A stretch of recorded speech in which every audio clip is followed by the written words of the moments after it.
And the National Orientation Agency says efforts are ongoing to foster a sense of collective responsibility and community involvement in safeguarding public infrastructure.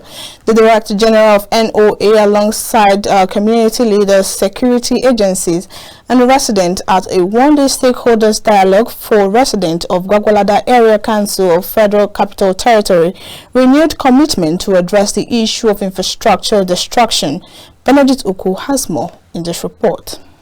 In its ongoing effort to combat the destruction of critical public infrastructure and assets, the National Orientation Agency has engaged community leaders, security agencies, civil society organizations, and residents of Gwagwalada Area Council to combat infrastructure destruction. The event, which provided a platform for open discussion, sharing of ideas, and collaboration addressing the issue of infrastructure destruction.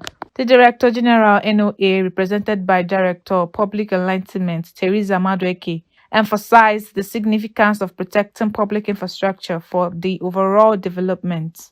She stressed that the destruction of public assets not only hampers progress but also burdens taxpayers with additional financial liabilities.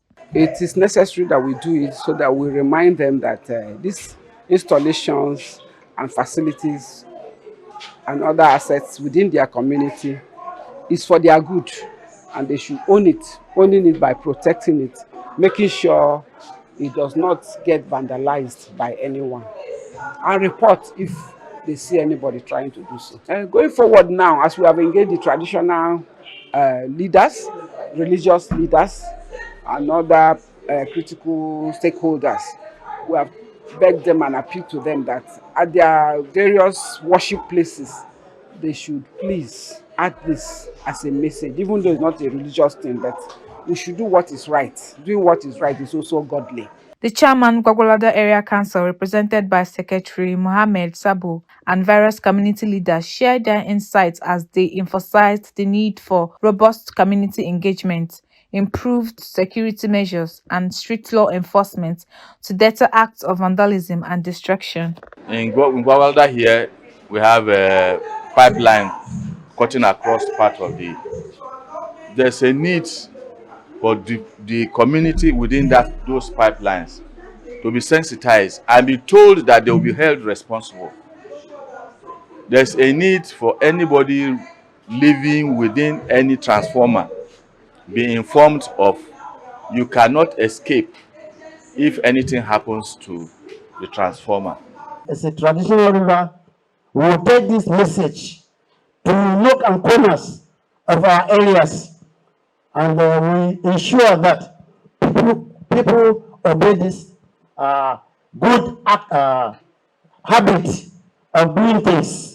Other paper presentations highlighted the importance of educating the public, particularly youths, about the consequences of damaging public infrastructure. We should understand that harming these things or destruction to these properties are also a form of self-harm.